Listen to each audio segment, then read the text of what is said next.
Hi everyone, today I'm going to share with you 30 do's and don'ts of intentional living. Intentional living, in short, means living life in alignment with your values, beliefs, and intentions. So doing the things you find important, spending time in ways you find valuable, not all the time of course, but doing the best you can, knowing what it is that you want, and then actively shaping your life in a way that helps you be happy. So that is what we're going to talk about today, but before we begin, this video is kindly sponsored by Function of Beauty. They make custom hair care products and I have been using them for my hair for about a year and a half now, and I still really enjoy their products, so I'm happy to be partnering up with them again today. Of course, everyone's hair is unique, so you can customize your own formula by taking their 2-minute hair quiz online. You can choose your hair type, structure, and scalp moisture, and then you can select your personal hair goals. I always choose deep condition, hydrate, replenish hair, anti-frizz, and curl definition, which I can clearly see working if you compare my curls or my waves now with when I first started wearing my hair like this. They are definitely looking more defined now, and my hair overall just feels much healthier and more manageable. You can choose your own fragrance and colors, or you can choose fragrance-free, dye-free, or even silicone-free. And their products are all vegan and cruelty-free, contain no parabens or sulfates. If you want to try them out for yourself, then you can use my link in the description to get 20% off your first 16-ounce custom set. And you can also choose to become a member for some extra perks like free shipping. So really big thanks to Function of Beauty for their support. Let's get into intentional living.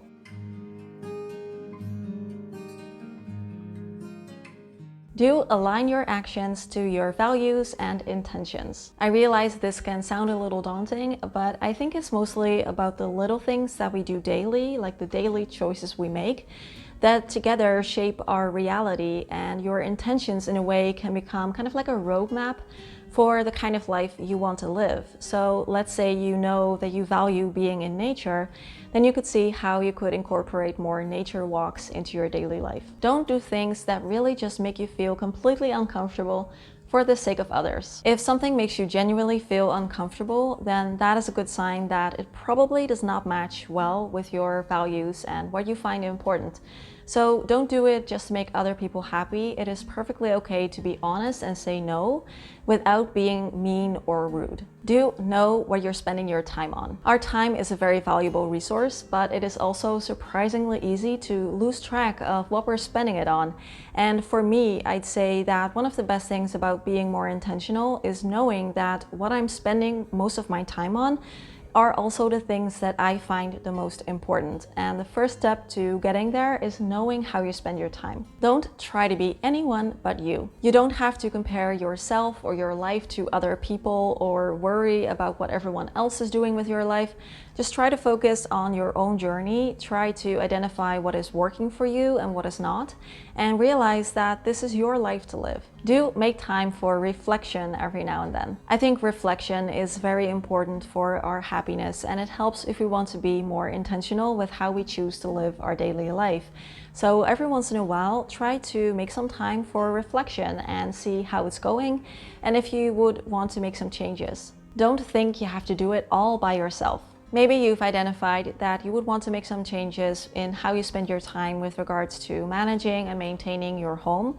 Then that is a good opportunity to discuss that with the people that you live with and ask them what you want their help with. Do know what you're spending your money on. Just like with time and energy, it really helps if you know what you're spending your money on, generally speaking, and identifying maybe some hidden costs that you might not have realized together add up to a pretty significant amount of money every month. And then you can ask yourself if that is in alignment with your financial goals. Don't start your days off hurried and stressed. The way we start our day really affects how we feel the rest of the day. So if you want somewhere to start when it comes to intentional living, I suggest starting with a very easy and realistic morning routine that feels right for you. Do feel free to change goals, intentions, and expectations along the way. Just because you've identified certain goals goals or intentions, that doesn't mean that you need to hold on to them forever. Things can change, you can change, so it is important to realize that you can switch them up anytime you like. Don't let limiting beliefs tell you you can't have the life you want. Even if there are certain things that you would want to change but can't right now, then I still think it's good to focus on what you can do instead of on what you can't. Because if you don't believe that living a happy, intentional life is possible for you, then it is going to be very hard to make changes. It all starts with your mindset. And you never know how things can develop over time if you keep an open mind. Do celebrate small wins and successes. I think too often we skip over the small things. It's not just about the really big long-term things. You can celebrate every achievement, no matter how small. Don't hang on to other people's definition of success. Your version of success could be very different from someone else's. I know for me, changing what I thought was success and a successful life for me has really been very helpful in letting go of certain goals and ideals that I thought I should have, but never really rang true for me, as well as zoom in on what it is that I would like to achieve. Do be intentional with your belongings and clutter. Minimalism and decluttering are a really great match with intentional living, in my opinion, and if you want some more tips about that, then feel free to browse my channel. You can probably find a couple hundred videos related to minimalism and decluttering by now. Don't say things to yourself that you wouldn't say to other people. Oftentimes we are much more critical of ourselves and also harsher towards ourselves than we need to be. If you want less negative self-talk in your life, then a good rule of thumb is asking yourself if you would say this to someone else. And if the answer is no, then you shouldn't say it to yourself either. Do spend your money on things that will be in your life for a long time. Whenever I buy something new, I quickly ask myself how many uses I expect to get out of this thing, and if I think that that is worth the money that it costs and the space that it'll take up in my home.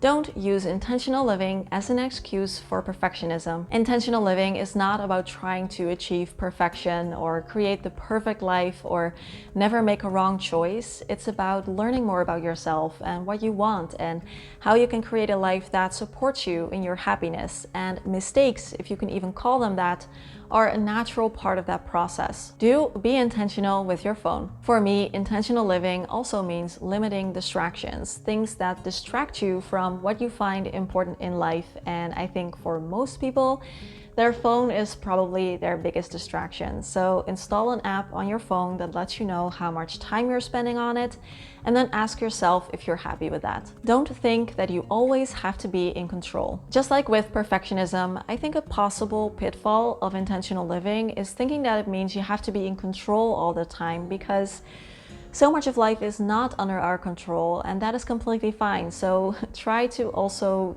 see how things go and take things as they come. Do feel free to let go of your fantasy self. Intentional living is a wonderful opportunity to learn more about yourself, and as you do that, you might start to identify items or hobbies or things you spend your time on for your fantasy self instead of for your real self. And if you find those, feel free to let them go, because you just cannot do it all and you don't have to. Don't feel like you have to do or buy what everyone else is doing or buying, because intentional living encourages us to walk our own path in life, not always following the crowd, but choosing what you find important and what you would like to do or buy or own. Do practice gratitude. Intentional living helps us to be more grateful for the things that we already own, instead of always looking outside of ourselves for things that we might want or things that could make us happier. I think many people are fortunate enough to have everything they need either around you or inside you. I know I do, and I try to connect with that gratitude every day. Don't say yes when you really want to say no. If something is just not what you want to do, say no. And if it is something you would like to do but not that day or not under those circumstances, try to be honest and explain what you would like. Do prioritize being effective over being busy. We live in a society that basically glorifies being busy, but being busy doesn't always mean that you're also being more effective. It could be that you're just wasting a lot of time. So by working smarter, not harder, we can spend less time being busy and spend more time on things that bring us joy, or just for chilling and doing nothing, which is also 100% allowed. Don't let things into your home or into your life that detract more than they add. I like to do a quick calculation in my head. Will this new thing or this new hobby or commitment or activity add more for me than it will detract? So basically more pluses than minuses. And this is not always a bulletproof strategy, but I find oftentimes it works pretty well. Do protect your mental and emotional energy. As you start practicing more with intentional living, you might start to identify things that are impacting your mental or emotional energy, either in a good way or a bad way. So try paying attention to these things and see if you can have less of the bad stuff and more of the good stuff. Don't think that every part of your life needs to be intentional. You don't have to be some kind of robot who ticks off a new successful goal every month. You can totally choose to try being more intentional in some areas of your life and not in others. No one is giving you a grade on how intentional you're being, so there is no way to be rigid about it in any way. Do practice essentialism with your to-do list. One of the best things about essentialism is allowing yourself not to do it all and to give your time and energy to the important stuff. Not everything needs to get done and not everything requires your attention. Don't feel like you don't have ownership over your choices and your life. It all starts with you, and even if there are some things in your life that you cannot change, even if you want to, that doesn't mean that things will always be like that, or that you cannot change some other things in your life that could be helpful or that could be a step in the right direction. I used to think that certain things were not possible for me, or that I would always be stuck in some kind of job that I really didn't enjoy. But slowly but surely, I was able to make some changes that I never thought would be possible. And it all started with believing that I had ownership over my choices in my life. Do invest in important relationships. Tell people you care about them. This is a little tricky for me too, but I have learned that good friends are rare, especially when you get a little older. So try to really cherish and invest in people who make your life better. Don't be afraid to ask why. If I could sum up intentional living in one word, it would be why. Asking yourself why 3 times in a row is a really helpful trick to learn more about yourself and learn about your motivations and reasons for doing things. So why do I think I want this thing? And then after the initial answer pops up, I ask myself, why is that? And then again, I ask myself, why is that? It's a neat little trick. This video is part of my Do's and Don'ts series. So far, I have done minimalism, decluttering, self-care, and more. So I will leave the link to the playlist in the description box below if you want to watch the other videos in the series. And of course, I would also love to know your do's and don'ts when it comes to intentional living in the comment section down below. Don't forget to check out Function of Beauty if you want to try them for yourself with 20% off, link in the description box. And if you enjoyed this video, then I think you will also really like this one, because I go much deeper into how to be more intentional in specific parts of your life. As always, questions, comments, conversations down below. Have a lovely day, and I will see you again next week. Bye bye.